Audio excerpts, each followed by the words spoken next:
Good evening, ladies and gentlemen. Welcome to the Rogue Wave podcast, the frequency for all things pop culture and the disruptors behind it. We talk comics, movies, TV, and pop culture with the rogues who create it every Wednesday night, 8 p.m. Eastern, on Facebook.com/Rogue Matter Podcasts. Download this podcast immediately following the live stream on all major podcasting apps, or go to roguewavepodcast.com. That's wave without an E, to subscribe on Apple Podcasts. Join the movement. Go rogue, roguematter.com. I'm your host, Michael Dolce, and as always, I am joined by my cohort in crime, the Lord of the Radio himself, Mr. Hassan Godwin. How you doing, sir? Yeah, good to be here. It's great.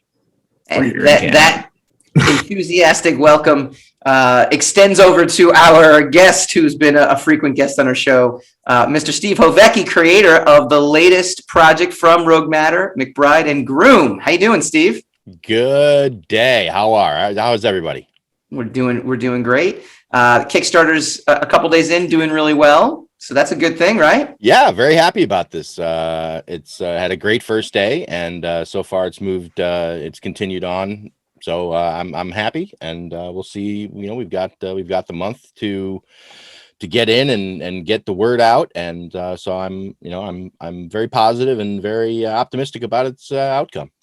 Very good, very good. Tell folks real quick what MacBryde and Grüm is all about. So Angus Mcbride is an ex-Scottish military guy who's turned PI, who has a bit of a cult background to him, which we'll get into in future episodes of his life. And his partner is an ogre who he saved from an incident in another dimension, which again we'll also dip into later. And so they were on a work together. He's a PI who gets, unfortunately, as is most cases with occult-based PIs, you end up falling into these weird situations, and that's the stories we're going to tell, or I'm going to tell, and we'll see where they go from here. You can go to roguematter.com. Brand new website launched today. Links everywhere to go check out the Kickstarter. You can also read the comic itself right on the Rogue Matter website. But if you want to get it in print, if you want the digital deluxe, if you want all the extra goodies and special things that Steve has put in, then definitely check out the Kickstarter as well. All right. Yeah. Tonight, we got a lot to talk about, guys, which is great. Falcon and Winter Soldier has continued, but I know Hassan's got some rage. I actually have some rage, too, about the show. So we'll dive into that a little bit later on. We've got the March movie madness, which is down to the final four, and we're gonna crown a winner from the Zack It's almost Snyder. the subject of my rage, actually, was that we were doing March movie madness, but I decided that would probably be counterintuitive. That's one of our most popular things that you realize, right? Like, really, yes. Is that one of our most popular things? It is one of our most popular things. That's what you hear from your wing of fans. My wing no, just from statistics. Like, you're a big fan of like data, like his wing of fans. You mean his wife? All of those. No, she's not even a fan. She doesn't listen to the show. My mom listens. Oh, okay, there we go. All right, there you go. That too. My mom is my mom. That makes up for about 100 data-wise. Last year, that was one of our most popular downloaded shows, which was the DC films, when we squared off DC films against each other last year. Who won that? I don't remember. Constant? Was it Constant? It was so popular that I don't remember what happened. Never ask follow-up questions. Was it Swamp Thing? It was, yes. Yes, it was Swamp Thing. Of course it was. Why wouldn't it be Swamp Thing? And simply because of Adrian Barbeau. Probably was. Probably not very good. But first, Snydercut would have won. Now the Snydercut would have eked everything out. Still would have picked Constantine. Us being whores of attention, we would have just elevated the Snydercut to on top of might not even win this year's. It's in the final four. Yeah, but I'm saying this year it's competing against other pieces of similar art, and that year it was competing against a pretty much a dead market. So it would have won. Yeah, last year was all DC films from Batman on. Like I said, a dead market. So, maybe. From 89 Batman on? What's that? From 89 Batman? From 89 Batman on. That was last year, yeah. Gotcha. Let's not confuse the audience. This year, it's just Zack Snyder movies. This year, the final four would have been... Yeah, I recall that because we didn't even have Richard Donner's Superman in there, which was ridiculous. No, we did. It was actually. But then it wasn't 89 Batman on. It was Superman and above. We did have that. Actually, So we might have. It was No, wait. 77 Superman. Wait. We actually had 78. Adam West. We had Adam West Batman in there as well. Oh, wow. It was a Yeah, you 16 seed. You could have put everything in there then, just about. Pretty much. Yeah, we missed we out. made a. We missed out on the early Superman serials, I guess. The George The Reeves. Batman We serials. didn't go to George Reeves serial. We cut it off at 16. Yeah, and of we course. figured out 16, films to Right. dive into. But Adam people West's mostly would have Batman heard of. did make it in there last year. See, this is all great. You're actually like conjuring up, memories of where It of was last a year. hard year. It was a very hard year. It was. That was when coronavirus first started. That was So when it just started. yeah. And we're like, well, at least we have March Movie Madness to talk about. At least. Yeah. I don't think we is the correct derivation right there. I think it's you. And then You I were was there. like, You talked yeah. about it. Yeah, but there's very few times where we apply. It was under duress. Yes, I spoke was of a it under hostage. duress. Yes, I was a show hostage. It was, Right. it was what it was. But first, we're going to start with a little Comic-Con controversy. That is the big news of the week. Last week, You have to deliver that as comic controversy. I mean, you Comic can't not controversy? do that. Yeah, how did you miss that opportunity? That I like the Comic-Con controversy. Comic controversy. uh-oh. See, I delivered it. Conflict. No conflict, gentlemen. I give it to. I give the people what they want, Give the not the people way they expect it. they want conflict. just not the way they expect If only we Give the knew people what they air, wanted. Cohagen. it. Give the people air. I'm sorry. We can end the show right now, actually, because that I haven't slept. anytime you I can. watched Godzilla. I haven't slept. Anytime you can quote that movie, then I'm good with it. I'm Yeah, good with it. Total Recall. Yeah, anytime you can quote a Schwarzenegger film. I got a million Total Recall quotes, You but just randomly yell "screw you." I mean, yeah, screw you. I just remember that being Screw three boobs. That was like my Three boobs. my 8-year-old like You have three boobs. that was see like what- 8-year-old see what the heaven party, right there. Michael 8-year-old little Dolce. boy like wow, not just two boobs but three boobs. I have a hologram. So Yeah. Comic-Con is going You to are do what an you in-person do. event. And it's going to be the weekend of Thanksgiving. It's Thanksgiving weekend. It is the weekend directly after Thanksgiving Day. Trying to ensure that no one was going to. That there's an excuse why no one's going to be there. And I got to be honest with you, as someone who will be vaccinated, I get my first shot on Friday. congratulations. I'm like super excited to go to Comic-Cons again. I'm super excited to do all this stuff again. I think we've all been kind of living in our house for God knows how long, and it's time to move on. That being said, well, you didn't like doing Comic-Cons before this, so it's not like you're doing anything different. But But I look less weird not wanting to do it now, and I'm embracing it. yeah, I think that's So when you go off and do that, I'm going to find another host, and then we'll just carry on as we were going on before. Since you're Why would going we find into another the host for super me? spreader, because you're going super spreader city, baby. no. Super spreader. What's the point of the vaccine if you can't go out and do Fourth stuff? wave. I don't know. Now that's just pessimistic talk at this point. I mean, Oh, yes. everyone is basically. pessimistic talk. Okay.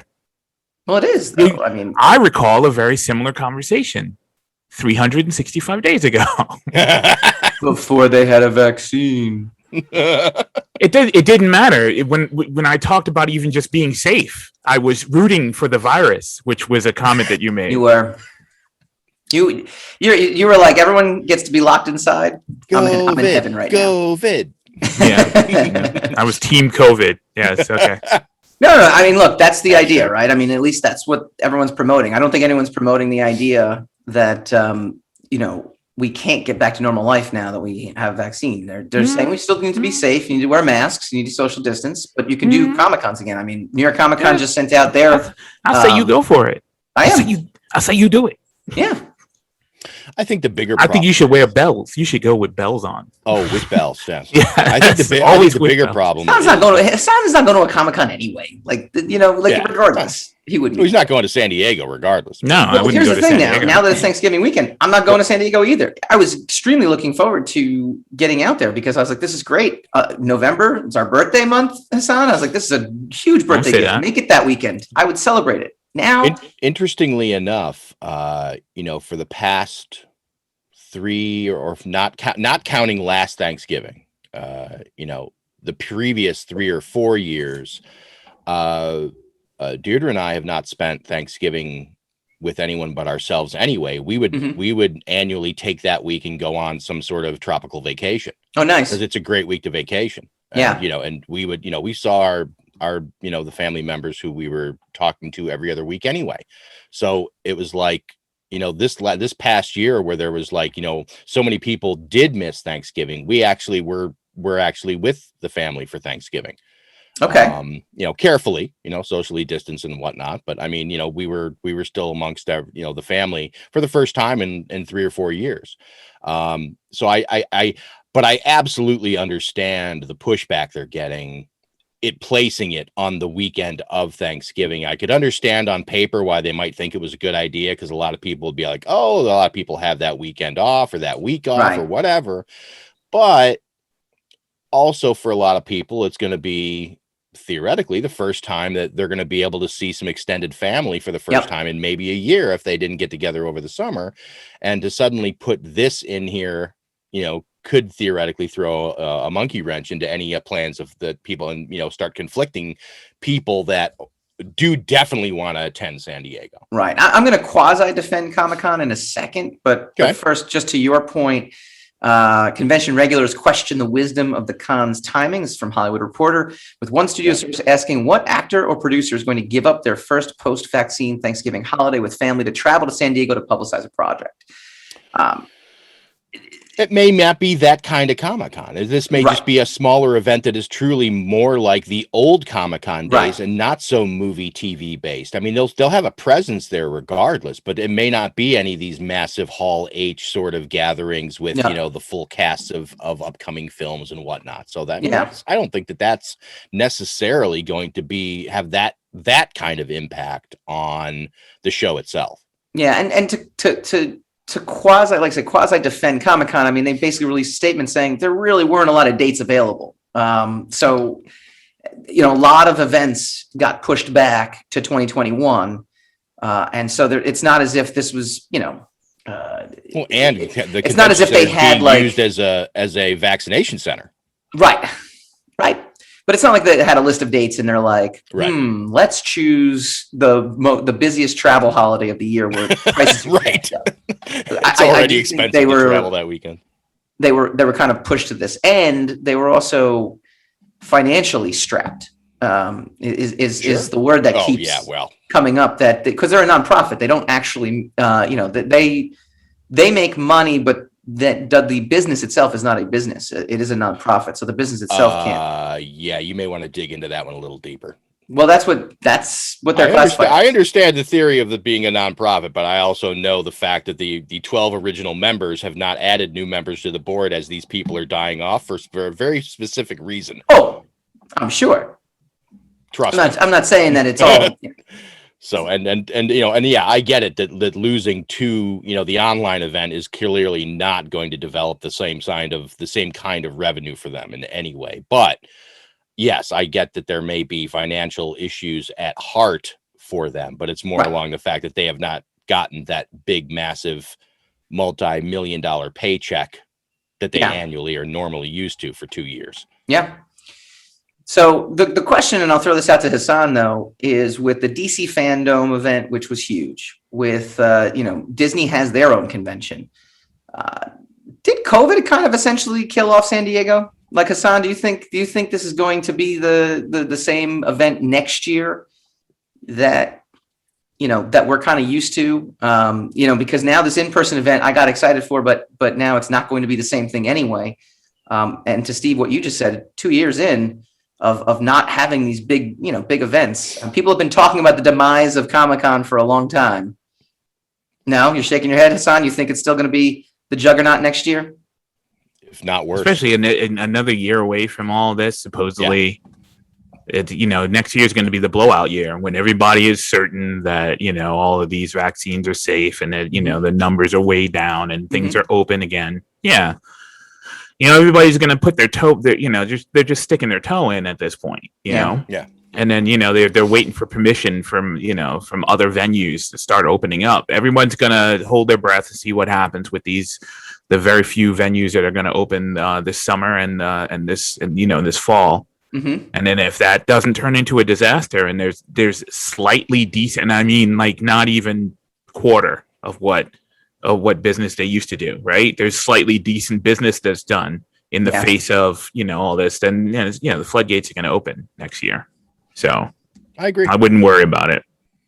I hope not. I know San Diego is kind of like the big boy on the block, and I get that people resent. There's so much money wrapped up in San Diego. There's so much revenue. There's so much commerce that's done just in favor of San Diego in and of itself. It's so much bigger than just the show, right? It's the whole, yes. It's, so, I mean, no one's going to let that fail, all they need is to know that they can do this without liability of being in trouble for causing a major mishap, a major super spreader event.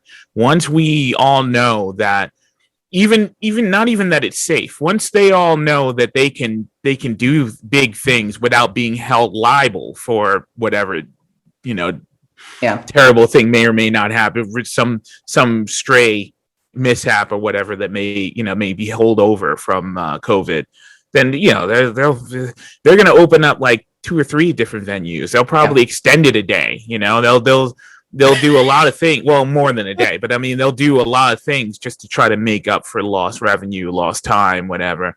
Take advantage of a once in a lifetime situation to turn it into an even bigger blowout than it was before. Right? There's probably going to be celebrities, out the woodwork, all over the place. But they have other venues. More so. They have the like I said, the Disney. I know, but you asked me about San Diego, right? No, I know, but I'm saying, But then all the more reason because of other people trying to swing in and steal their nut. Yeah, that it's going to be even bigger than usual, right? And the other thing is you're comparing DC Fandom and D23 to San Diego Comic-Con, which is essentially a third-party event, whereas those other two are actually just marketing write-offs. Right.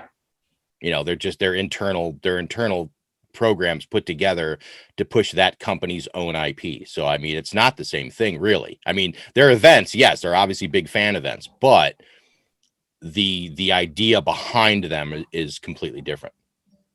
Well, we shall see. What do you guys think? Are you going to venture out Thanksgiving weekend? Don't ask them. Never ask them. Don't always ask them. That invites comments. That invites people to start talking. Let's not have it. They came here to hear us talk. I'll even throw a very more specific question to the audience that is watching us on the Facebook stream. Let's pretend you were going to go. Does the announcement of being Thanksgiving weekend now block you from going? Which I think is the bigger question, because a lot of people out there weren't going to go anyway, right? But now let's just pretend you were. After hearing this news, is that something you would do? Comment in the Facebook feed. When we come back, we're going to skip right to Hassan's Rogue Rage, because we are all about the Falcon and Winter Soldier, and there's a lot of rage to go around when we come back. Welcome to Button Stash, the show about the best mustaches in gaming. Casey, it's Button Smash. It's the new gaming podcast from the Rogue Matter Network. I don't know where you got mustaches from. Well, I'm not shaving. But we will talk about gaming news, reviews, inside scoops, and retrospectives. Join us live on twitch.tv/WeAreRogueMatter on Thursday nights, 9 p.m. Eastern, or download our episodes wherever you listen to your podcast. But please, Casey, shave.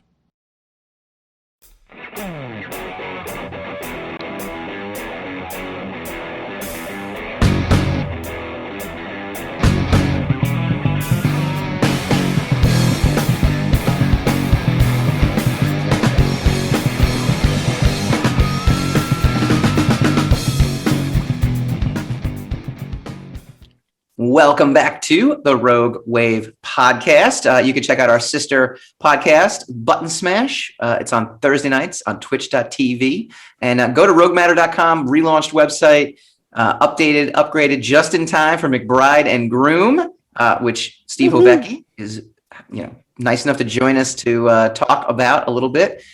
Tell the audiences out there again, MacBryde and Grüm, what do we got for them when they come check out this comic? It's a buddy PI occult adventure fantasy horror comic, all that rolled into one. It's beautiful. So go check out the Rogue Matter website. It'll give you links to the Kickstarter. If you're on Kickstarter, just look up MacBryde and Grüm, or go to the Rogue Matter page as well too. All right, MacBryde spelled BRMACBRY. MacBryde. MacBryde. That's why I enunciated. I was trying to do that. Just go to the Rogue Matter page. Go to roguematter.com. You'll be able to find it. It'll be great. All right, Hassan, this is the part of the show that I hand off to you. And no. We're going to go over the show, and then I'm going to explain to you, because it makes no difference if I start bellowing about things if we haven't talked about it yet. So let's just go into. But do you think it's better to bellow and lead into the discussion, or to discuss and then lead into the bellow? Yeah. No, you gotta build up to the bellow. You can't just bellow out. All right. So we will because then you just take the graphic down. I will take the Hassan Godwin's Rogue Rage graphic down. Oh my God. And we'll talk a little Falcon and Winter Soldier. Second episode better than the first for me. It's my initial reaction to it. Second verse better than the first. I like the inclusion of the Justice storyline from 2003. I thought that was pretty exciting and interesting. Spoilers again if you haven't seen the episodes, but at this point, again, it's been almost a week old, and the next episode will be dropping tomorrow. Yep. A lot of interesting things. John Walker, I like that. I like they brought Battlestar in there. That's awesome too. All really great. Still walked away from that episode kind of being like, meh. And I think my biggest complaint right now is that I don't like Falcon and Winter Soldier together. I actually really like Falcon on his own. I almost wish they didn't have Winter Soldier. Winter Soldier just seems to be very moody and annoying is the best way I can describe it. And I understand his character. I understand that his character is overcoming guilt and years of guilt about being, all this stuff that they delved into the movie. I'm just not sure why Falcon and Winter Soldier. Maybe I'm misremembering the movies. Why they're an old married couple and why they kind of seem to dislike each other and bicker so much when they don't really seem to have a reason to. And again, my gripe lends more toward Winter Soldier than Falcon. Maybe you guys can enlighten me. I think it's a grudging professional respect is what it comes down to. I mean, I think they both recognize the fact that when they were introduced to each other by essentially through Cap in the films, that neither one would have thought that the other guy wouldn't be there without reason. Mm-hmm. So the fact that Cap has them both around, I think they both understand that if not equal, at least they're on the same playing field together. And there's a reason they're both there. I mean, I think they both trust enough in Cap's judgment to be that they should be together. And I think that's why the fun of the sort of old married couple bickering that they do back and forth, that little banter, which so far hasn't really been really exposed to us, which I think people were hoping more for. Especially in these first two episodes, I think it'll come in time, especially when you start to have more scenes with the two of them in close proximity for longer periods of time that aren't just battle scenes. So I thought that was what was going to be the case, right? I said, okay, right. The first episode, I think that's what everybody was expecting. The first episode, I thought, okay, well, the issue with the first episode, you didn't even have them together, and you didn't like that one anyway. That's my point. Now they are together. Right? That's what I'm saying. The first episode, I'm sitting there saying, boy, I wish we could have them on screen together. That's probably why I'm not feeling this as much as I'd like to, right? And then the second episode came, and I'm like, all right, they're on screen together, and I'm still not feeling it. I'm still not feeling something. Something about it just doesn't feel. Yeah, but what are you supposed to be feeling? So here's the difference between WandaVision and Winter Soldier and Falcon, or Falcon and Winter Soldier, excuse me. So when WandaVision was approached as a television series, it was approached as an episodic series, and very clearly and with good reason. The producers and the guy who put together the showrunner for Falcon and Winter Soldier, said from the beginning that this was essentially going to be a 6-hour Marvel film. Yeah. And that they would break it up into pieces for television weekly viewing. Now, if you think about that fact and you think about how a movie is structured, we're now a third of the week. We're through this is the first act of the movie. You're wasting your time, Steve. I always use this level of logic with him about like, well, I'm just saying that they've the come whole out and thing's actually done. said this, though. I mean, that's my point, is the fact that they actually said this ahead of time. They're like, don't expect this to be every episode to be a standalone adventure. This isn't how this thing is built. No, but you can put together, even in parts, something that will get you excited to watch the next episode. And so far, 2 episodes in, I'm kind of just like, well, all right, I guess I'll watch it. I guess, Maybe we'll to see them what it didn't happens. make sense to tell the story that way. Maybe it does, but sometimes stories just come out flat, and I just feel like it's flat. The other thing that I don't particularly care for, and this is a Joss Whedon-ism that Hassan has raged against in the past, and I actually agree with him. Why is Bucky jumping out of an airplane? And he just expects, well, I'll live. Like, I get that he's like kind of a super soldier, but kind of. What's that? He's not kind of. He's a super soldier. He's the Russian version of the super soldier, right? But it just he just walks soldier. away like he just jumps out of an airplane and lands, and he's just like, oh man, well that was dumb of me. I'm like, didn't you break a bone? Like, didn't you break something? Like, no, he's a how super are you soldier. not breathing right now? I mean. Go ahead. But he's a super soldier. That's why he didn't break anything. So they can get shot because super soldiers can be killed. We Yes, saw they can that. be killed, but I mean they're resilient. That's we've seen Captain America jump out of a plane without a parachute. Yes, in Winter Soldier, do you know what he lands? He lands in the water, which actually makes sense as opposed to landing on a hard ground. What? He lands. He's a in water. super soldier is okay with you. Giant vibranium arm, okay with you. Yes. Can't jump out of a plane. And land on his back and still walk away without a single scratch on him. Vibranium arm. Yeah. Time travel. Yeah. People being erased from existence and brought back from nothing. But you draw the line at a plane. I do draw the line there. Okay. Because it's not, there's no real. It's not what? What were you gonna say? In every story, you set up the science of the story. Yeah, you do, right? You set up your own rules and of the story. they've done that. They have not done that. How have they not done it? How have they not established the resilience of a super just soldier? Because you can do X, that you can be able to do completely Y without a single bruise. But then, meanwhile, a super soldier in that very episode gets just shot up. Well, if he can land out of a plane and be fine, but he can get shot later, no, that's what I'm saying. It's just very confusing to me as to why you're breaking your own rules of science. You set up the rules of your story. You know this. You're a writer. You should set up the rules. No. They never said that you can't get shot. They've never said that you can't get shot. Bullets can go through you, but the ground. They have pre-established that you could survive a fall from a giant height. Captain America's done that. Not even jumping out of a plane. He fell out of a building and landed on his shield, which no human being would survive that. Fair enough. Right? And he just walked away from it. And he beat up an elevator full of people. Dude, so he's got a vibranium arm. He landed on his arm. There you go. I don't think he landed on his arm, though. He did. He on his back. He pulled the sleeve of his jacket off. Yes, I know.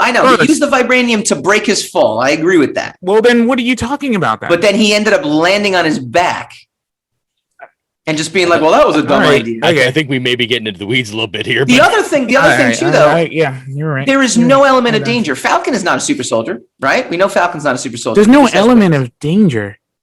All right, look. Listen to me for 2 seconds before you just snap. This is Steve. So Steve, this is Hassan's rule.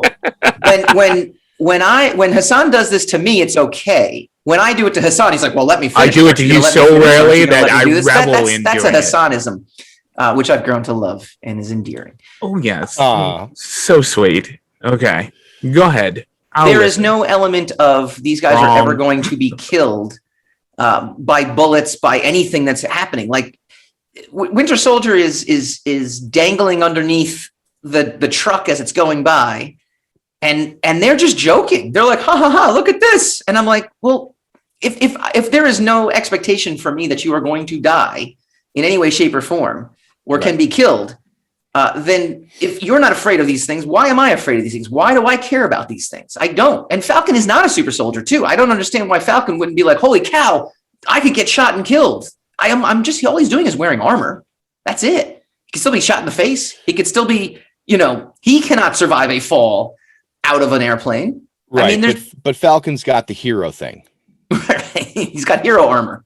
No. I mean, mentally, he's got the hero thing. So if he doesn't appear to be scared, you're not going to necessarily be scared for him. But that's where he's overcoming that, even though he knows that he's not he's not a super soldier, or doesn't have any extra protection other than, the suit he's wearing and the wings he's got. He's just got the confidence in the fact of his own abilities.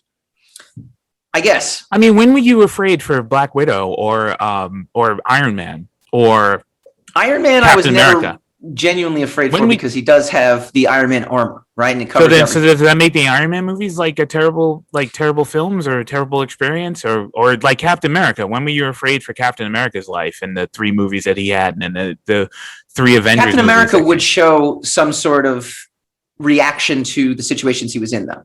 That's my point to it. I don't see where you're saying that these. Ha ha ha! This is just another Saturday. I do believe you are personally grasping.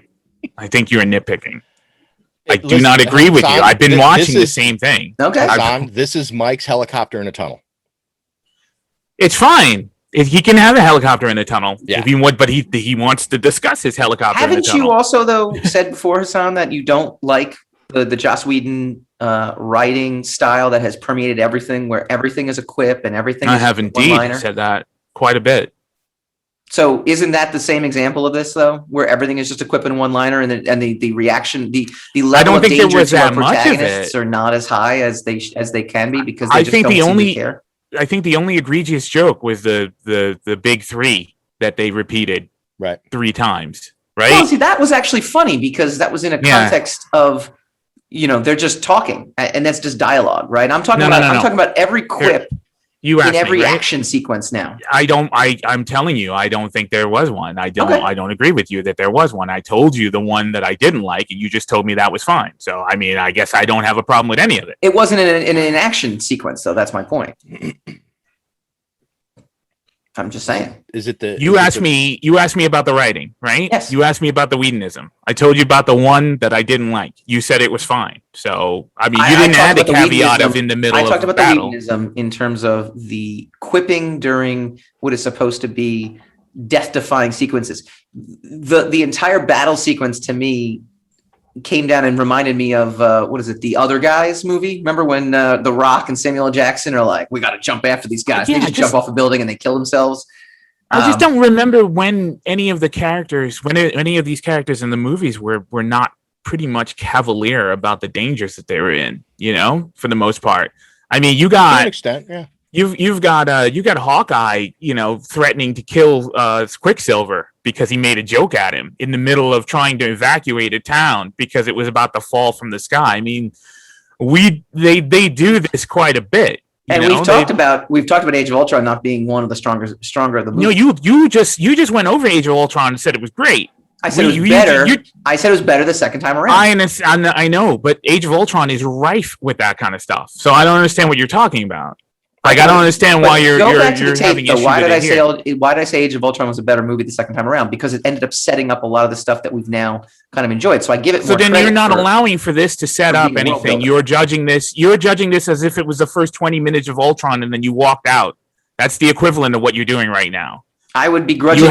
You have to experience the whole thing if you're gonna. I'd be eating my popcorn and I would just be like, grudgingly agreed with you. So let me ask you a question, Hassan. Is the first 2 episodes, does it feel flat to you? No, I wouldn't say it feels flat. Okay. And that's fair. I think it's. Yeah, go ahead. Okay. I'm saying that's fair. I think you can have different opinions about it. Go ahead. I appreciate that. Thank you for telling me that it's fair that I have an opinion. You're so valid. I try. I think. Listen, I think this show, more than possibly any other we've seen in recent days, is one that's going to have to be judged once it's all out and in the open. I try this angle every time, Steve. This is definitely I tried it with especially because I think that's the way it was designed. Because he was saying the same stuff about WandaVision, even though he swears he loved it from the beginning, I know for a fact that he didn't. So like, and I was like, well, don't we? I know because I was on the show. I was with you. I was here. What I'm saying is not what you hear. You just told me I thought of Age of Ultron was great, and I said on the show, no, I said no, it was a better experience the second time around. You said it was much better. You said you actually liked it a lot more this time around. But why did I like it? Why did I like it? Not because the Whedon quips. I didn't say that's why. I said it was. I said the film was rife with that. You didn't specify exactly what you loved about it, other than just now saying. So he listens to everything I say, except for when I actually say. Other than I was just about to tell you, that other than just now saying that it set up other things, but then that negates your argument about this because you haven't given this a chance to set anything up. I don't have to like something for the exact same reason. You realize that, right? Then what are we comparing it to? I'm not comparing it to Age of Ultron. You compared it to Age of Ultron. I asked you about the jokes in Age of Ultron, right? Yes. And you said I asked you when in any of the movies were the characters not cavalier about life and death? They were, and they are cavalier about it. Mm-hmm. My point being, though, is it was also balanced by an actual reaction to the situations that they were in. I just don't see where you're saying that they didn't react to the situation they were in.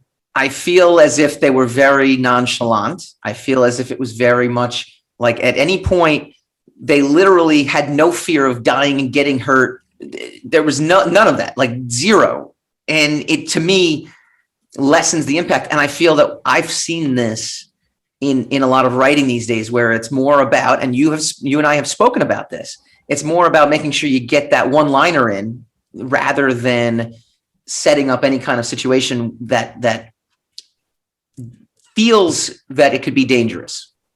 And that's something I just felt about in the second battle. I just never felt as if they even gave a crap that they were there because they're just all about this one-liner and joking. The only time I thought was good, and I thought it was an excellent sequence was when Falcon saved him from underneath the truck, which I thought was well done, and I thought that was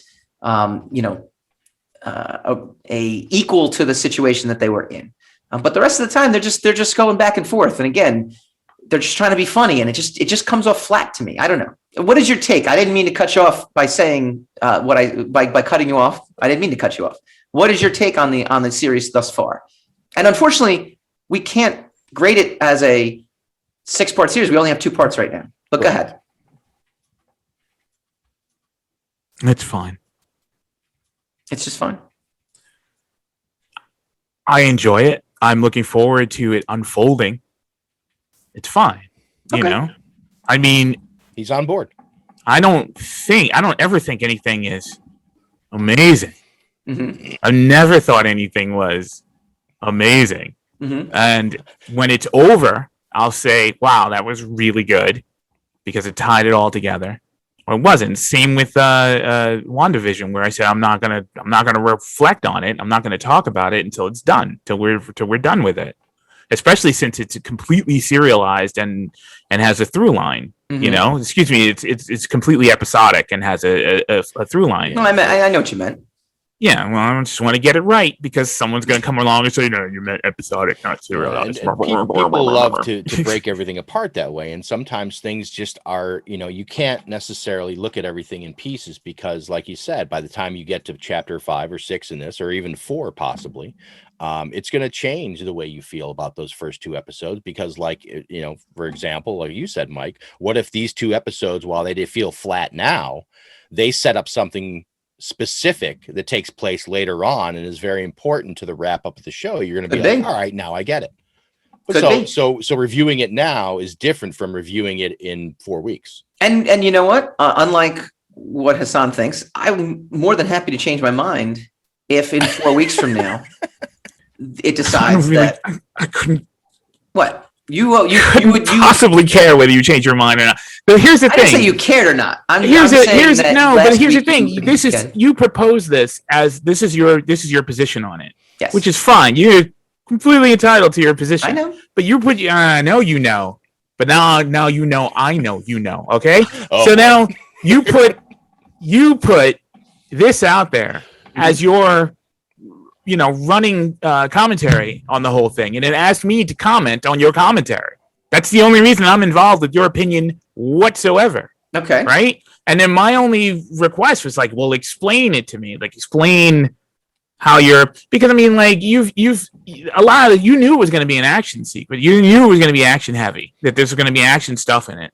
Right? The previous comment you made before the whole thing started was that you wish it was happening in theaters because this is the kind of action you wanted to see in theaters. I agree. Right? So now your comment is that the action is flat and that it's not doing anything for you, and the dialogue is flat and it's not doing anything for you, or the interaction between two characters is flat and it's not doing anything for you. That's fine, but I don't know what to tell you because it's the same stuff that we've been watching for the last 10 years. It doesn't feel the same. Okay. But then my question to that, if we had discussed it that way, is what about it doesn't feel the same? What about it is not? What is about it is not selling with you that's sold with you in all the other sequences? I think it's the two things that I mentioned, right? It's the forced married couple dynamic. I mean, it's subjective as to whether or not it's forced, but I get Right. you. But I understand what you're saying. I'm saying. I know. I'm reading it as. I know. I'm doing you now. Go ahead. I'm reading it as, or I'm watching it. I'm not reading a book, but reading the interaction between the characters as, okay, they wanted to set up this dysfunctional odd couple, and I'm sitting there going, maybe I missed something from the original films. Yeah, well, they did have that kind of relationship in the maybe it just wasn't set up properly enough. Maybe there was just not enough of it for me to go in and remember. I think that these guys. Falcon says, "I hate you" to Bucky at one point after they go through. Yeah. In which one? Which movie? Probably in Civil War. It's a callback. Yeah, I remember Bucky though coming back, and he makes mention of it when he went back to Wakanda and he kind of rehabbed. And so to me, it felt as if he came out of he came out of Wakanda, at least that extra sequence in feeling more at peace, more enlightened, more elevated. There was a I don't want to use the word rehabilitation, but there was a transformation in his mindset that would help him overcome. So that's maybe my last memory of. Yeah, but you think that that would change the way you get along with other people? If you having a transcendent experience in another country, possibly. Maybe, maybe not. Maybe his comfort level with Falcon is such that they can that their banter is built on and is part of the structure of that relationship. I also remember them bonding at the end of Avengers Endgame. So, well, who didn't? I felt like they did over the shield. I don't know if you. No, I mean, who didn't bond at the end of Avengers Endgame? I mean, it was like one giant bond.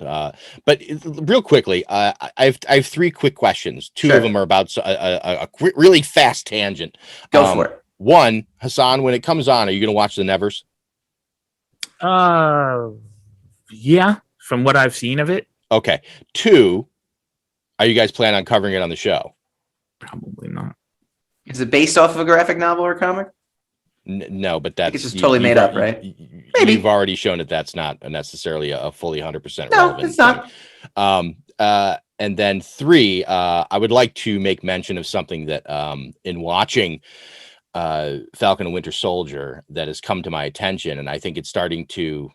I've seen it online a bit too, so I know that it's kind of slow. The tendrils are slowly starting to eke out there, and I think this is going to lead nicely into what I think Hassan has to say about an annoying aspect of the world of Marvel television watching. Sure.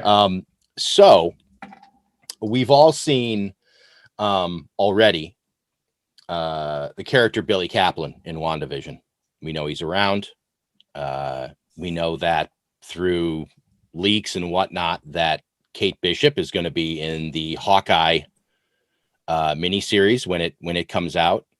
And I think that, and obviously we know Cassie Lang is around. because of Ant-Man and his daughter and whatnot. And the idea that when they go to see Isaiah Bradley, the black super soldier from the 50s, that the young man who is there attending him is Eli Bradley, who we all know will become Patriot. Yep. So is this a clear indication that they're setting up Young Avengers?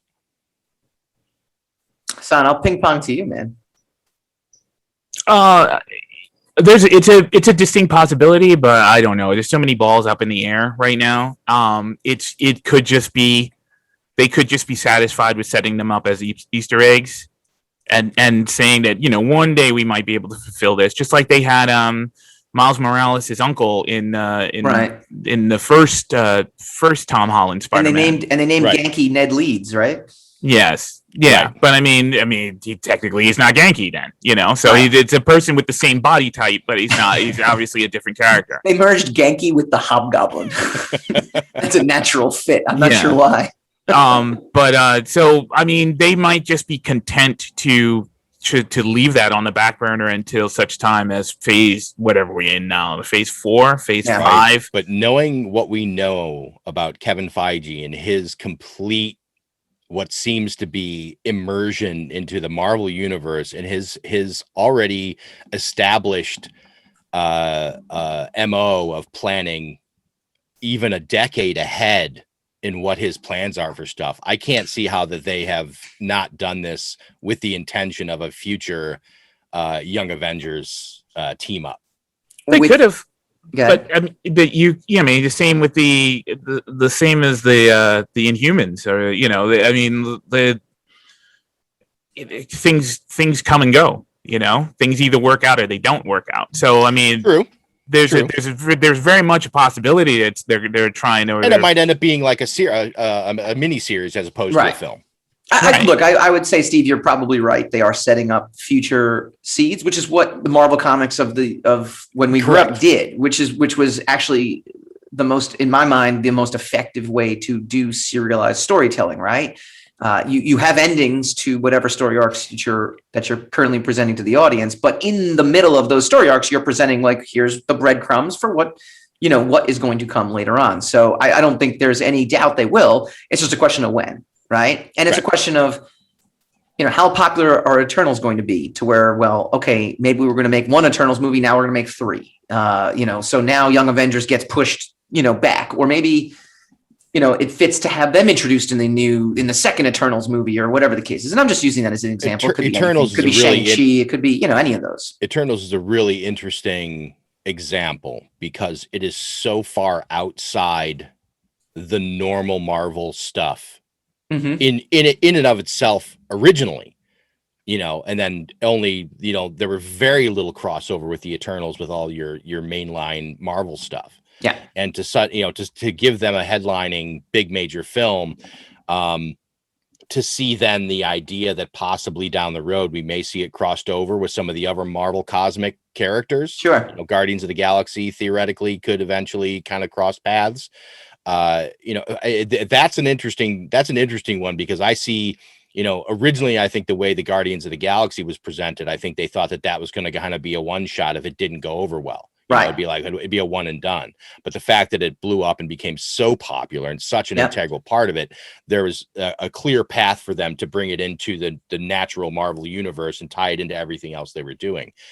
That's a much tougher sell with the Eternals, I think. I think that the Eternals may in fact be their first real foray into a world outside of the mainline Marvel universe for them to test those waters. Yeah, technically it's a Marvel universe comic book character, but they don't really play together all that much. Yeah.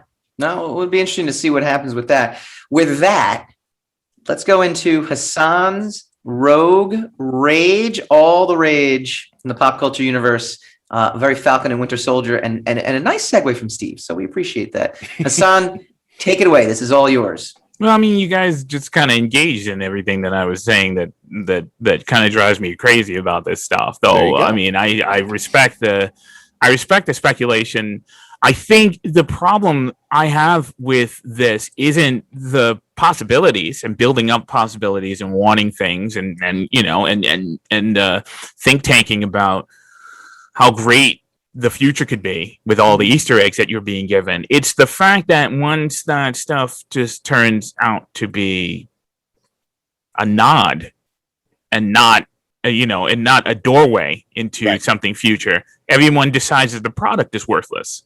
And so that's exactly what happened to WandaVision, and everybody said WandaVision was great until that last episode. It's like, what was wrong with that last episode? The last episode gave everybody everything it promised to give them. It did not promise anything bigger than, it didn't promise the New Mutants and all that other stuff. So that was all that was all your head trip, not you, the royal you. That's all, that's all headcanon, and people now just take these positions of absolute ownership over these things, and then decide, I don't give a damn how well they end it. If it doesn't end the way my fantasy decides it should end, then it ended badly. That it's ended terribly. And we're not talking about Game of Thrones. I'm not talking about executing an ending in a questionably protracted manner, in which case, a lot of people are going to be dissatisfied after spending 8 years watching something. I'm talking about spending 6 weeks watching something as opposed to 8 years. It's a completely different level of investment. Right. So, I don't understand why people seem to be hell-bent on altering their experience of something, and I just never understood it. So it's not even like a thing with a new phenomenal sensation with the current format of, first we had streaming where we binged everything, and now we have this new format, this renewed format of weekly content being given to us. I don't understand not allowing the content to become itself and to take on its own life before we decide whether or not any of it makes any sense, or before we start dictating to it what the terms of what it should do, what needs to be, what needs to happen at the end, or what characters need to pop up out of the scenery in order for this to be legitimized, or what new branch of the universe is to be opened by this. I'm already seeing it with what does it mean that that Chris Evans is not in the series? What does it mean if so it doesn't mean anything. This is an offshoot of, this is either an offshoot of the main story just for our entertainment, or it's a new format, elevating new side characters to the forefront.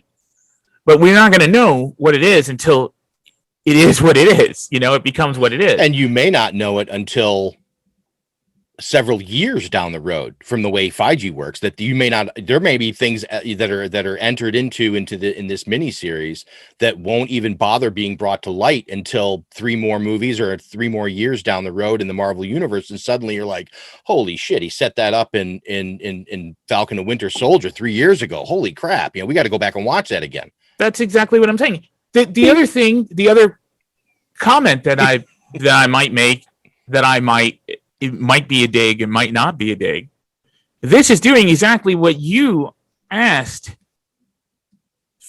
from years ago when we found out that the blip was 5 years, and you were like, why did they make it 5 years? This content right here is one of the reasons that they made it that extended period of time, because the Flag Smashers liked the way things were during the 5-year blip, which is what they're trying to reestablish. If the blip was only 6 months, you wouldn't even have this storyline. And then, and to answer your question, I don't know why they made it 5 years. They made it 5 years so they could sell drama, 5 years worth of drama for future content. I'm sorry, was I finished talking? See how he does it? See how he does this? It's okay when he interrupts me. I'm just pointing out that you do this all the time. That's what I'm pointing out. But anyway, go ahead. Say what you were saying. No, I was going to say, this is the reason that they did it, is to mine it for potential drama. It doesn't mean they execute it well, and it doesn't mean that it's necessarily. Whether it was doesn't necessarily well or not is subjective. Of course it's subjective, but I'm saying it doesn't always legitimize why. I'm glad they did that because now they got this storyline. I like the Flag Smasher storyline. I do like it. I do think it's inventive. So I'm happy that at least they're mining it in a way that is entertaining and is inventive and gives us something that you can, play with drama-wise. And I would actually argue that's probably the most interesting part of the series so far is the villain, which is great. That's always good news. And to Steve's point earlier, hopefully that will result in a really nice payoff down the road. But again, just going back to my original point, I'm just, I'd like to enjoy the main characters, and I just don't at this point.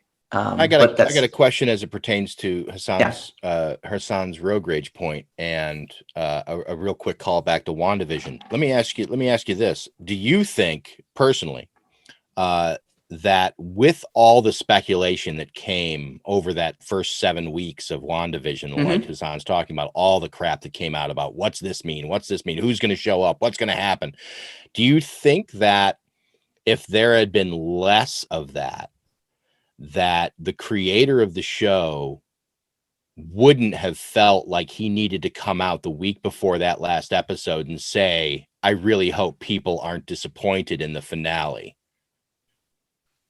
Well, I think one way or the other, right? You have Game of Thrones, post Game of Thrones syndrome that no matter what you do, you're going to have that with anything, but you're going to have that with anything, right? But I think the fact that he had to come out with it is actually a testament to how well he did the series, right? The series itself, if no one cared what happened and no one cared about, I'll agree with you there. Yeah, if it wasn't being talked about, then you've got a bigger problem. Right? And I think that's exactly it. I'm not comparing WandaVision to Falcon and Winter Soldier in the content of it. I'm comparing it to my reaction to it. My reaction to it is like, I got to be honest with you. I'll watch it.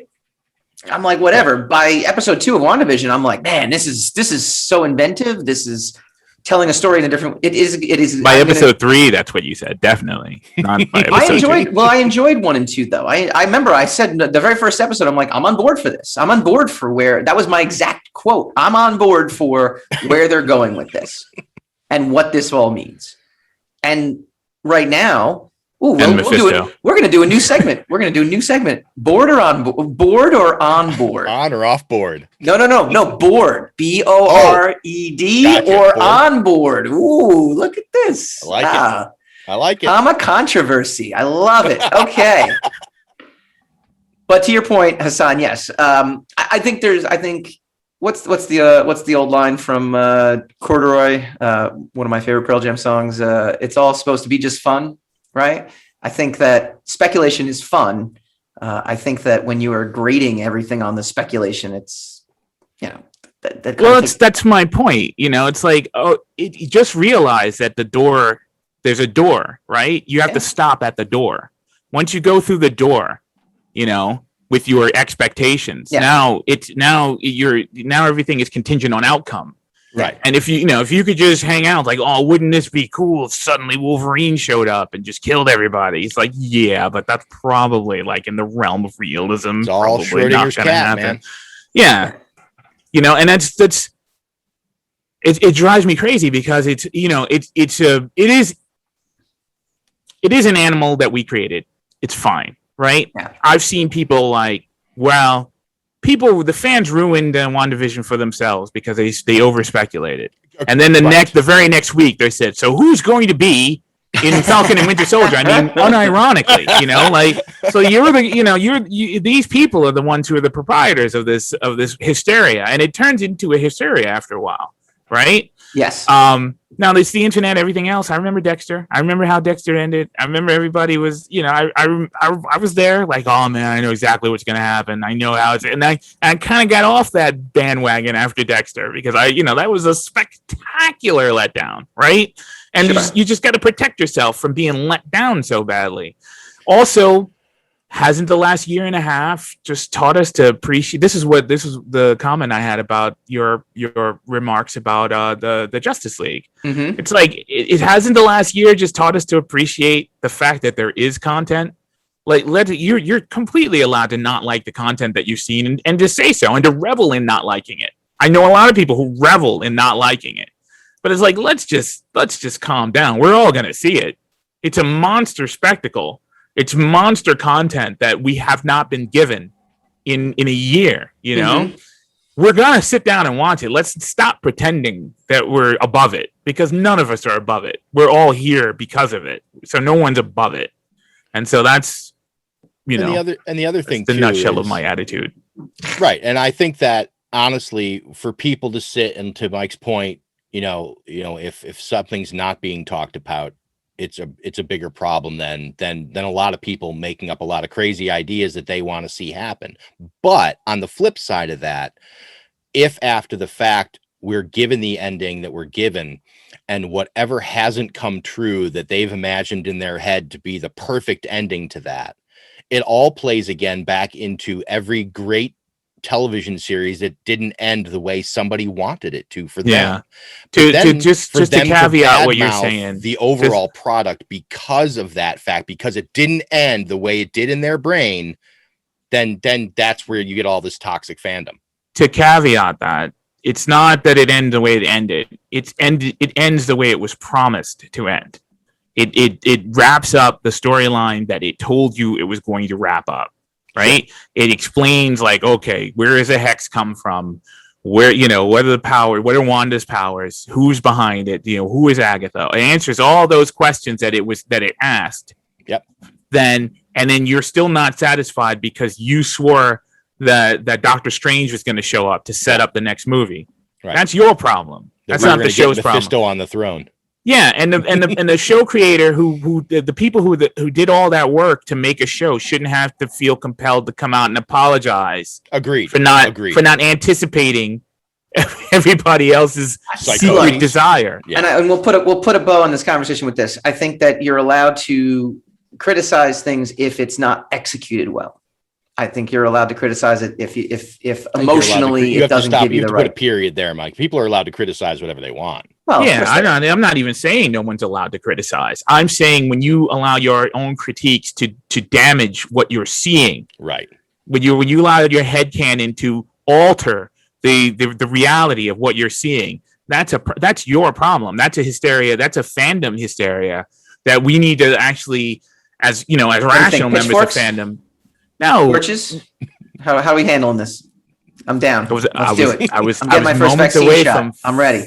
Freaking telling you. Straight to the windmill. All right. When we come back, it is our Zack Snyder March Movie Madness Final Four. We will crown a winner when we return.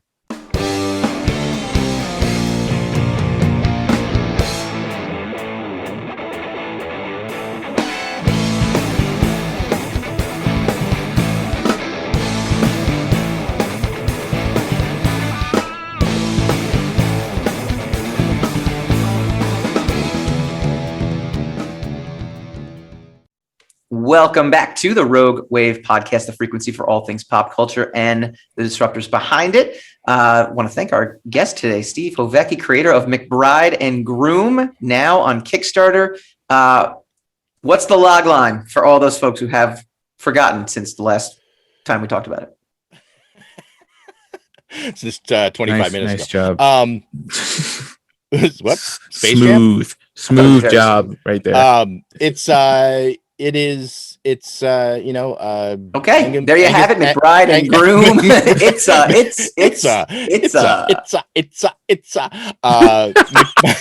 Yeah, that's right.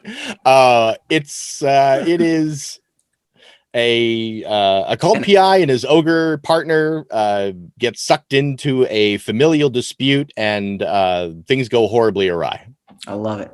See? Perfect. Logline. Love it. Elevator pitch. Go check it out on Kickstarter right now, or go to roguematter.com. It is the featured read of the week right here on roguematter.com. Okay. Last week we did Hassan's favorite yearly segment, which is the March Movie Madness. We broke it down to 8 Zack Snyder films, and we got down to a final 4. So without further ado, if you want to check the videotape, you can hear how we got to this. We have on one side, we have the Snydercut Justice League taking on 300. On the other side, we have Watchmen taking on Dawn of the Dead. I'll let our guest decide which matchup do you want to do first. Let's do 300 Justice League. All right. Hassan, I'm going to start with you. Which do you think, we have three people here, this is perfect. Which of these two films do you think emerges and wins their respective matchup to make it to the final round? Let me ask one question before Sure. he answers. What is the determiner? Are we just looking at it as an overall better product, a better film?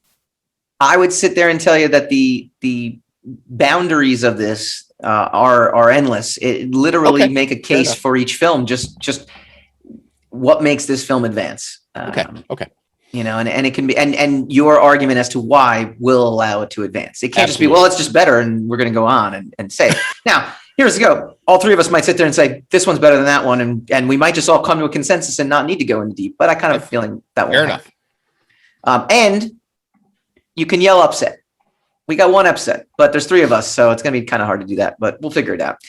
You could upset someone's upset. How about that? We'll keep evolving the rules, which I know Hassan loves as we do it. All right, Hassan, which of these two films do you think should move on to the final round? Snydercut Justice League or 300?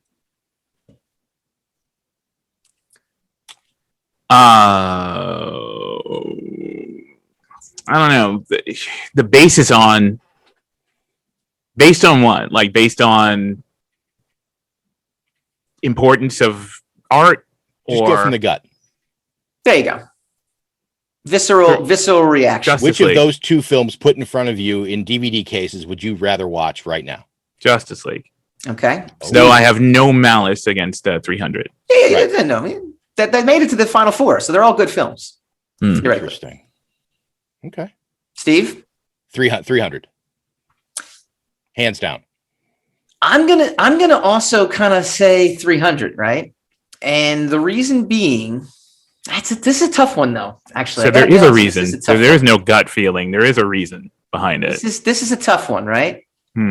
Because I enjoyed the visceral reaction to Justice League much more than I thought I was going to, and the overall film had a predecessor that was so poorly done that it automatically elevated it in my mind. It was also a culmination of everything that Zack Snyder did, which I thought was pretty, ironically enough, considering it got off to such a bumpy start with Man of Steel and with Batman v Superman, also surprised me and impressed me. However, I can remember sitting in the theater watching 300, being completely blown away by it. Are we all supposed to give our reasons as to why we picked? No, we're going to go around. Yeah, we're going to go around. All right. It's odd that. Okay. We'll go around. Okay. Call the discussion here.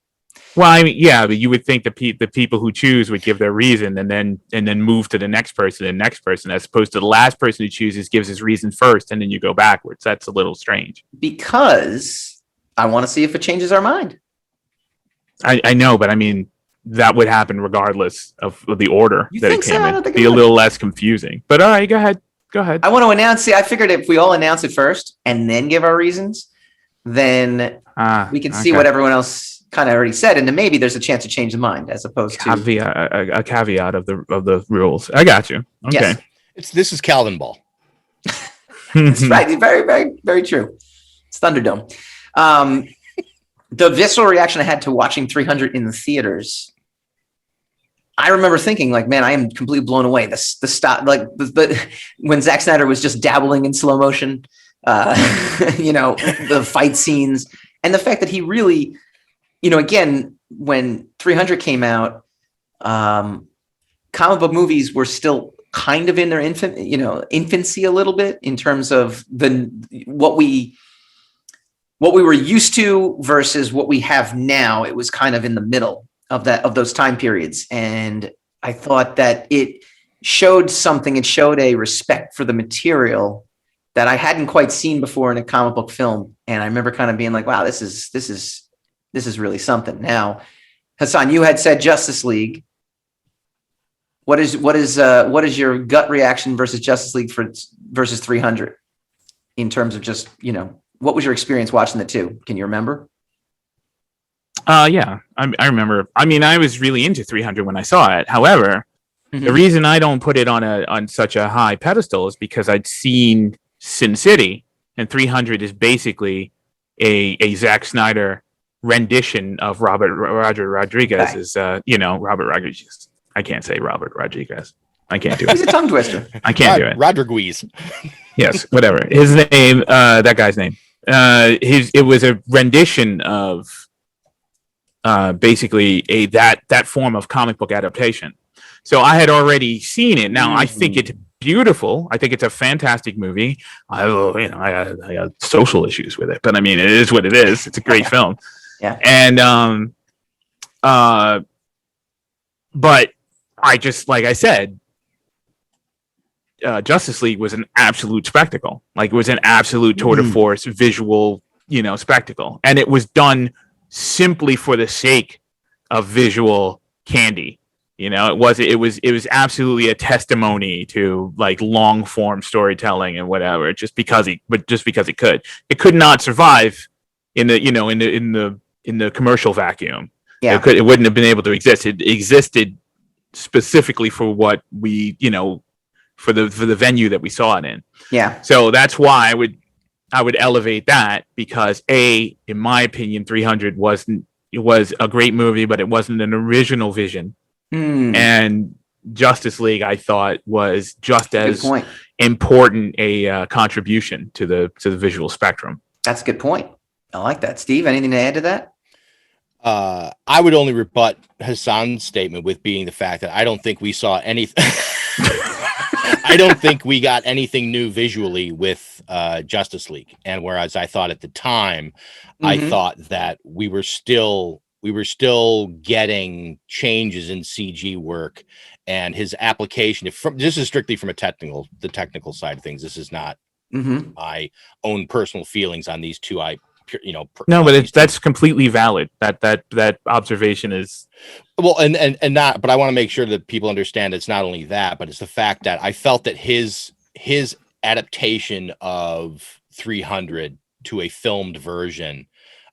It being, yes, a comic book movie, because it was a comic book first. And yet it's not part of the MCU. It's not part of the DCEU. It's not part of, people didn't, unless you were reading the poster and really paying attention, you might not know it was from a comic book. Yeah. Same thing with Sin City, the same thing with Road to Perdition.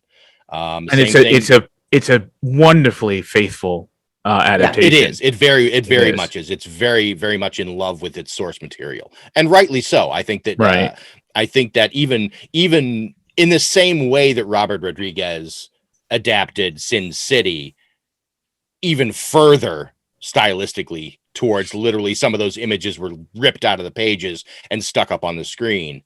I think that Zack Snyder did a full live action adaptation of Frank Miller's visual style and did it amazingly. I will never forget CGI abs on Gerard Butler and everybody else involved. Those are all. He was very angry in that movie. He is. Michael Fassbender before anybody knew who the hell Michael Fassbender was. That's right. Wow. And yeah, so that and for me, and just because my own, as far as comparing the two films for what they are, I'm gonna go 300 just because I have my own issues with Justice League. I do want to add that had we put the teaser trailer for 300 on this list, it would have beat Justice. It would have beat both 300 and Justice League, because that teaser trailer, I've never had my mind blown that extensively. With the visuals from the film, with the Just Like You Imagine. I think that's a song from 9 Inch Nails. Just Like You Imagine music in the background, and actually. Not that the movie is bad, not to say anything against the movie, but nothing in that movie lived up to the way that trailer was presented. Because I remember seeing that trailer and going, "This movie cannot be this good." There's Leviathan syndrome. Yeah, there's no possible way this movie is going to live up to this trailer. And it's a fantastic movie, but that trailer was substantial. Okay. But so I will accept the loss since it's 2-1 for Justice League. Wait. Okay. Going back around. All right, Final answer. Hassan, final answer. Yeah. My final answer is still Justice League. Steve, final answer? 300. I'm going to go Snydercut because Hassan, you convinced me. Oh, wow. This is why we do it, though. This is why we do it. I want to hear what you're upset. I'm going to call it upset. I'm going to upset the upset. Oh, you're going to put 300 in now? No, I'm just kidding. I'm good with winning. I'm going to move Snydercut ahead. I don't do it that often. I didn't think about Sin City, and Sin City did come before this. Mm-hmm. And that to me said, you know what? For that reason, I'm changing my mind. I'm going to change it. And see, that's it. Basketball games, they go up and down. Anything can happen. Final shot. It's buzzer beater. The ball game. All right. Other side of the bracket, Hassan, we'll start with you. Watchmen versus Dawn of the Dead. Let's see, another tough one.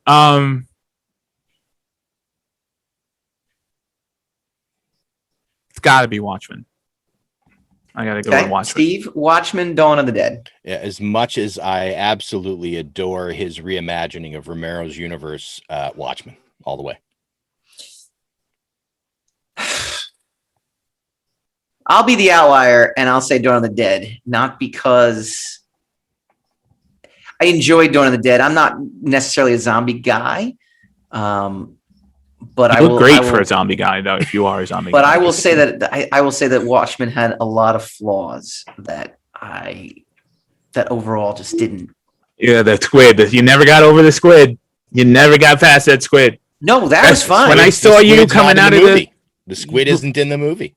Yeah, when I saw him when I came out of the movie theater at Palisades, that's the first thing he said to me. And we didn't even go to see the film together. We just ran into each other. He was like, "There's no damn squid." I remember that. And rightly so. And what I lied to him about is because I had never read the book. So I was like, "Oh yeah, the squid wasn't there. That's effed." And then I swear, I'm like, I don't know what he's talking about.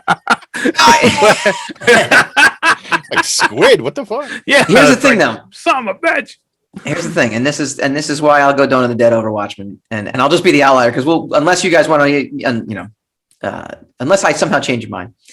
What's your location right this moment? Like, cause you just disclose, so we just want to come talk to you about. Yeah, a little conversation. It won't take long. Two things about Watchmen, and ironically, the squid is not what bothers me necessarily about the movie.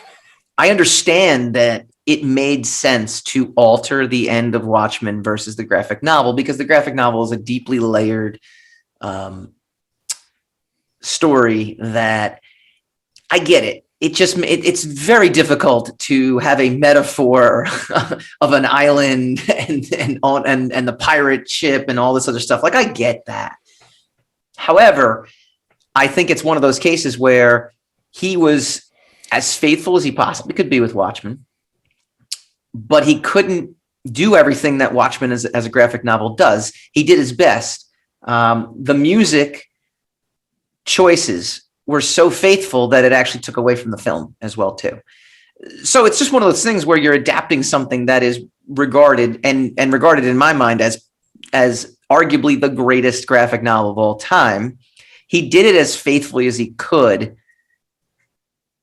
And it just didn't give me that visceral feeling of when I tell people about Watchmen and why Watchmen is so great, I can't sit there and say, oh, well, the movie did exactly what the graphic novel did. And it just didn't. Whereas Dawn of the Dead was a faithful reimagining of Romero's world and was also a thoroughly entertaining film to the point where I enjoy that one more. And I can watch that one more than Watchmen. I still enjoy Watchmen, and I'm okay with it moving into the final round. But, meh.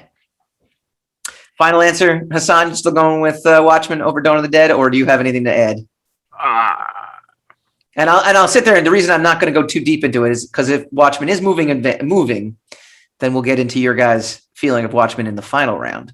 Yeah, I'm not changing. I think it's what I think Dawn of the Dead's important. I think it's a good movie. It's a good horror movie, which is something I'm not I am no connoisseur of by any stretch of the imagination. I love the original, so for me to actually like a remake is a big deal. And it's the movie that definitely put Zack Snyder on the map, right? After I saw that movie, I never forgot the name Zack Snyder, so it's a big deal. However, Watchmen was just like, what? You know, it was that much of an experience. You know, I saw it with Steve, I think, the first time. So like, it all comes full circle. yeah. So I mean, it just, I mean, Okay. yeah, it's got to be Watchmen. Steve, just talk more about Dawn of the Dead in this particular case, if Watchmen is still your final answer. Yeah, Watchmen will still be my final answer. Listen, Dawn of the Dead, and like I said, I'm a big fan of his version of Dawn of the Dead. It changed. It did the one thing that I ask movie remakes to do, and that is make it your own. Make it your own version of the original film. And that's the whole point. That's my problem with the remakes of films like Let the Right One In, the remake of Poltergeist. They just didn't change it. They just updated it with new modern actors and new modern effects and didn't make it their own. Zack Snyder took the original Dawn of the Dead. He kept all the basic ideas and locations and followed the same story roughly, but he absolutely made that film his own and was super successful at it and ushered us into the world of fast zombies. That's right. Super fast zombies. But alas, Watchmen will move on. Zombies 2.0. That's right. All right. I'll start on this one because I've been going around the room, and I'll be the first one to start, and then we'll go counterclockwise to my screen right here. We got Snydercut taking on Watchmen. And this might just be a case of, and it's not a case of fresh in the brain because now Snydercut has been at least 2 weeks old, so that's good. I'm going to have to give it to Snydercut simply because of the expectations that it was able, in my mind, for me, to surpass in terms of what I thought the film was going to be, what the previous film was, and what it ultimately turned out to be. Whereas my expectations for Watchmen, which were also low, to be honest with you, because I just sat there going, how do you adapt one of the greatest graphic novels of all time? A graphic novel I've read, I don't know, 50 times probably through the course of my life at this point. And I still think he did as good a job as you possibly can be. And I still walked away going, I feel like people, if your only experience, now this is going to be interesting too, because Hassan did have this experience. If your experience was this movie without reading the graphic novel, I felt like you wouldn't get the same impact as when Adrian Veidt tells, the owl and Rorschach, what do you mean you're here to stop me? I did it, 40 minutes ago, Right. That drop dead moment to me, I was waiting for, and I thought it was doing as good again, he did as good a job as he possibly could, and I still felt it just fell short. So I will move Snydercut ahead in my final two. Steve or Hassan, who wants to weigh in? Let's do No, let Steve go. Okay. Go ahead. So I've been vocal with Hassan about this on our own show. My feelings about, we haven't gone into it deeply because our third host hasn't seen it yet, so we haven't talked about it on the show really, but personally we've discussed it. I have big issues with Justice League. I think that it is way too overwrought. I think there are huge swaths of material that could be cut out of this. This is a really good 3-hour movie hiding in a 4-hour and 10-minute movie, whatever it is. Mm-hmm. And there is, I don't think that everything he added in, I don't think was necessary. I think that he could have kept this to the point where it didn't need to be 4 hours. I think that overall it's a cool in and of itself. I think it's a cool version of the movie. I absolutely love the extended bit at the end, the extended nightmare bit. I love that to me is 15 minutes of absolutely pure fan. That's a physical manifestation of fan speculation about something, stuff that they saw. Like if they hadn't been in the movie, you would have had somebody speculate that idea, being a fan of the future of what the Justice League films might have turned into. Mm-hmm. But instead he actually shot a chunk of it and handed it to you, not only with what's his face, Slade, I can't think of his name. Deathstroke, obviously been flipped 180 degrees to be on the side of working with the Batman now, especially from the scene we saw immediately preceding it with him finding out who he was and going, all right, great, now I can go kill this guy clearly. And then obviously Batman having his hands so far pressed to the fact that he's working with the Joker. Just all that rolled into one is such a great it's such a great teaser for what could have been. But the rest of it, I think overall suffers greatly from the fact that he had no one there to pull him back. I think it all suffers greatly from his own vision and allowance at being able to do exactly what he wanted. And I think he needs somebody to edit him who's not him. Watchmen, like you have said multiple times here already, I think he did quite possibly the greatest adaptation to this graphic novel into a 3-hour film that anyone could do. I don't know of, looking at what he created, I can't imagine anyone doing a better adaptation of that material to the form we saw. Not only that, but the changes he made to the source material, the changing out. I think if he had left it a space squid at the end of that, you would have had 30% of the people who saw that movie and liked it walking out shaking their head like, what the hell did I just sit through? I think that the opening credits to Watchmen is one of the most amazing things ever put on screen, simply for the fact that if you have read the graphic novel, you realize that he condenses 30 or 40 pages of material into an opening credit sequence in a coherent fashion that completely gives you everything you need to understand the starting point of the film. And, more so than the opening credits for a film that really stand out in your brain of great opening credit sequences, even more so than what I would think is arguably the second best opening credit sequence of all time, which is for the film Seven, which gives you a dip into the mind of your antagonist before you even know who your antagonist is. Sure. Or even aware that what the issue is. But once you look back on the opening credits of that after you've seen that movie, they become even better. But Watchmen to me is still one of the greatest single adaptations of a comic book to a film that is not, yes, it's arguably the number one best-selling graphic novel of all time. It is arguably the greatest graphic novel of all time. It's also outside canon of all what we know as comic book films today on both sides. So it's a standalone kind of thing, even though obviously DC has gone on and made more comics and HBO did a TV show. Exactly. And they found a good way to do it. And they found a way to do it. And that clearly has made sense and works. And that's great. But Snyder's adaptation of that to me will always stand head and shoulders above, I think, pretty much anything else he's done. Okay. Hassan, you will declare a champion.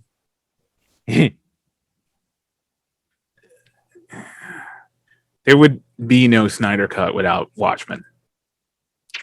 Really? Yeah. Oh, interesting. It's wrong, but interesting. Go ahead.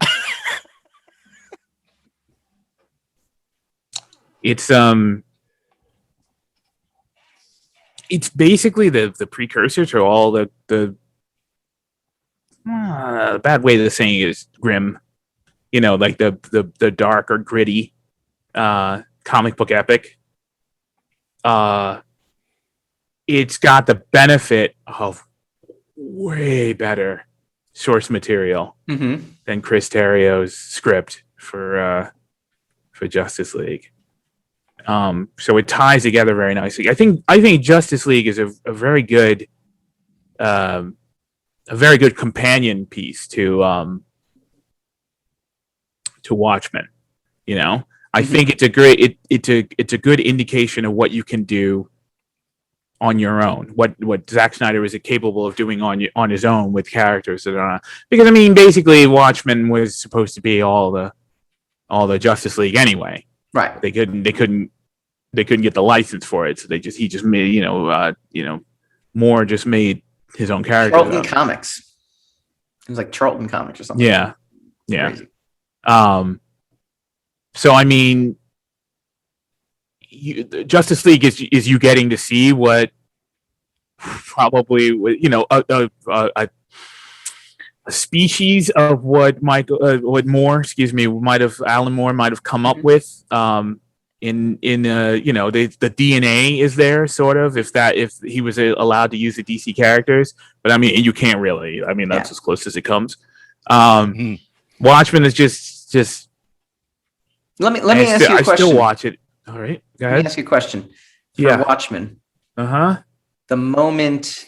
Was there any jaw-dropping standout moment for you in the film? And I asked trying to explain that the whole movie was like that for me. Okay. No, that's fair.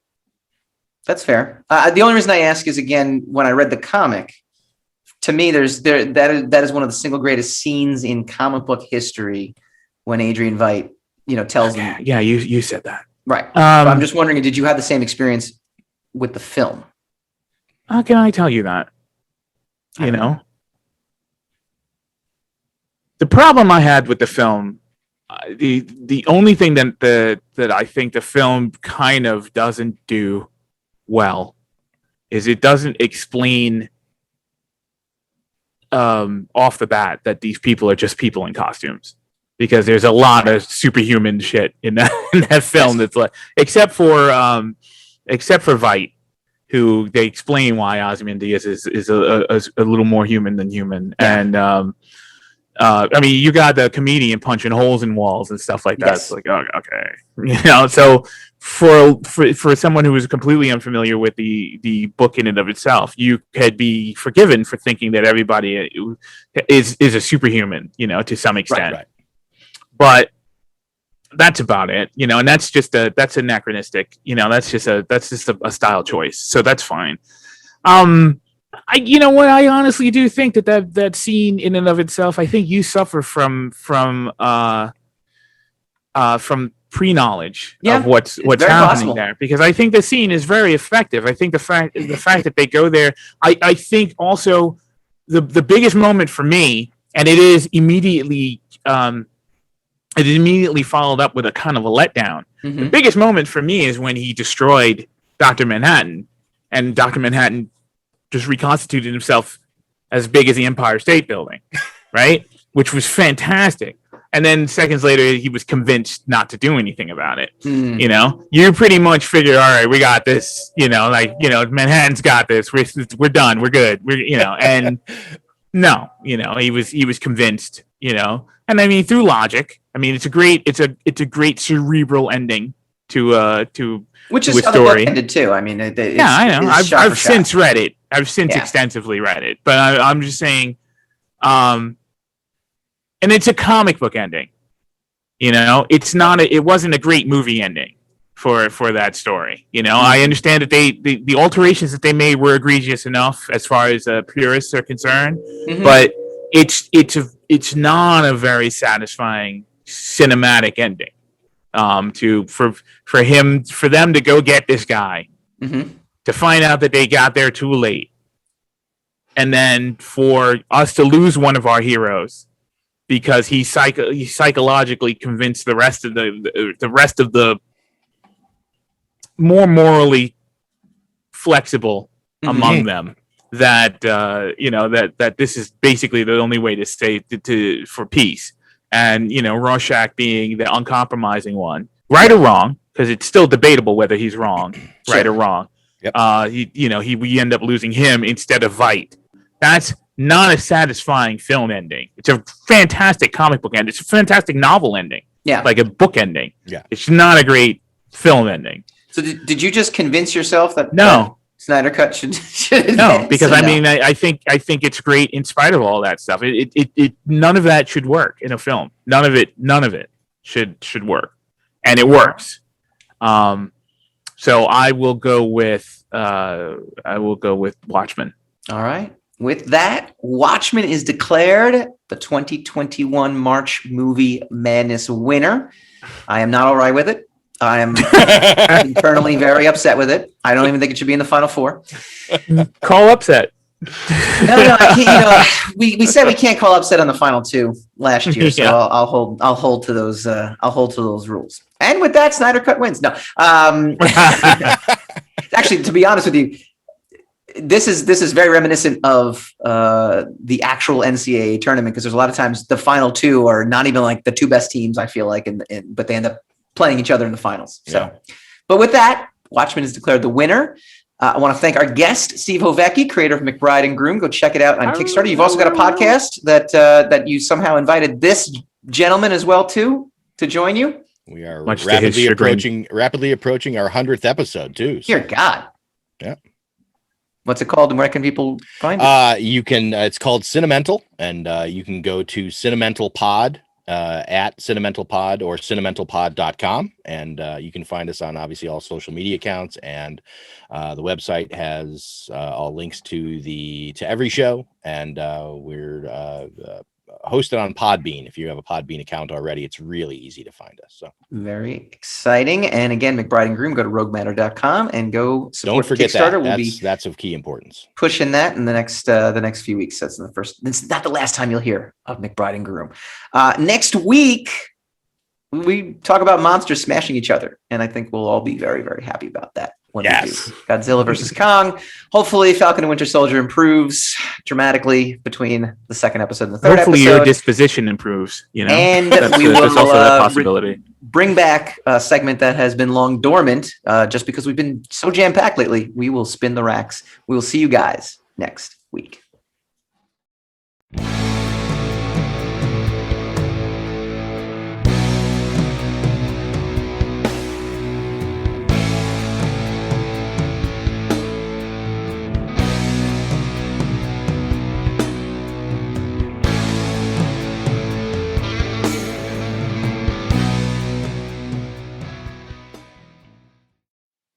Rogue Wave.